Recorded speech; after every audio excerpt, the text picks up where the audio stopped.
A senior Russian diplomat has hit back at the U.S.'s reported attempts to oust the Venezuelan government by turning the Latin American state's armed forces against it. The U.S.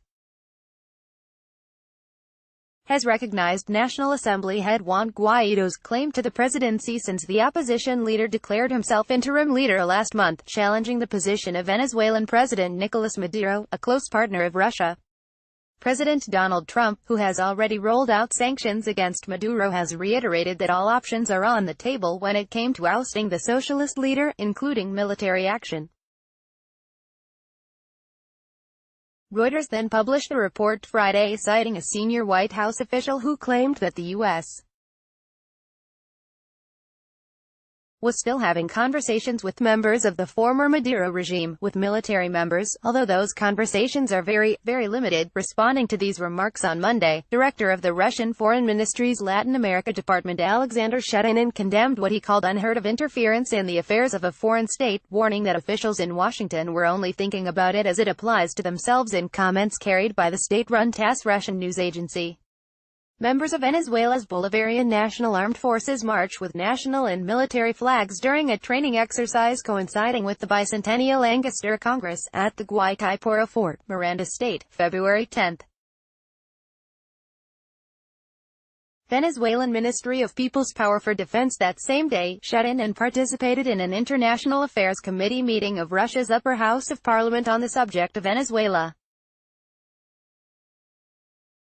Committee Chair Senator Konstantin Kosachev told journalists after the discussion that external pressure on Venezuela to change power remains, and it may even increase, according to the Interfax news outlet. It is also obvious, and we agreed on this in our committee today, that the direction of Russian policy on Venezuela, which is focused primarily on protecting the fundamental principles of international law, denying interference in the internal affairs of sovereign states and, through this, protecting the sovereign right of the people of Venezuela to determine their fate, is true and remains unchanged, he added.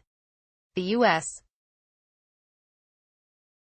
has an extensive history of intervening in Latin America, especially in opposition to leftist governments and movements across the region. Maduro has long accused Washington of plotting alongside local opposition members to depose him, as the CIA allegedly tried to do against his predecessor, late President Hugo Chavez, in 2002. During a press conference Thursday, Venezuelan Communications Minister Jorge Rodriguez mapped out what he claimed to be a vast conspiracy to spark a military coup, including opposition leaders, businessmen, foreign governments and defected military personnel, some of whom appeared to confess on camera following their arrest. Guaidó has appealed to the armed forces, calling on them to turn their back on Maduro as the country's economic crisis deepens with the recent political unrest.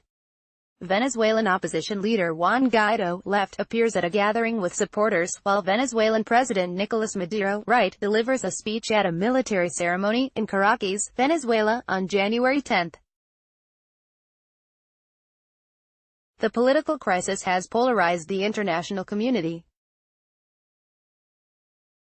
AFP, Getty Images. Guaidó's decision to claim the presidency came after quiet trips to neighboring, right-wing-led Colombia and Brazil, as well as the U.S., the Associated Press reported.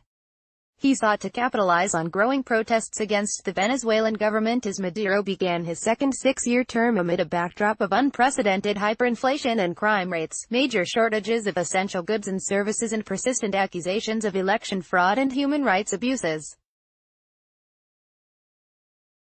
Maduro has received support from fellow left-wing-led Bolivia, Cuba, El Salvador, which recently elected an anti-Maduro populist on a conservative ticket, and Nicaragua, along with St. Vincent and the Grenadines and Suriname in the nearby Caribbean cultural sphere. Maduro has also drawn support from Belarus, Cambodia, China, Equatorial Guinea, Iran, North Korea, the Palestinian National Authority, Russia, Serbia, South Africa, Syria and Turkey. On the other hand, Guaidó's allies include nearly every other Latin American state, along with the U.S., Canada, most of the European Union, Albania, Australia, Georgia, Israel and Morocco. Maduro was also backed by Mexico and Uruguay, but the latter has hosted international talks designed to resolve the presidential dispute peacefully.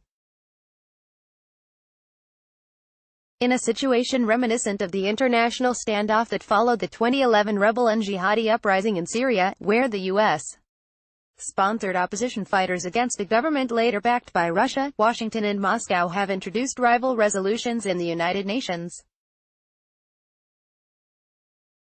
Shannon also said Monday that the Venezuelan government has not asked for military support from Russia, as Syrian President Bashar al-Assad did in 2015. He noted, however, that there was a great difference between the situation in Venezuela and that of Syria.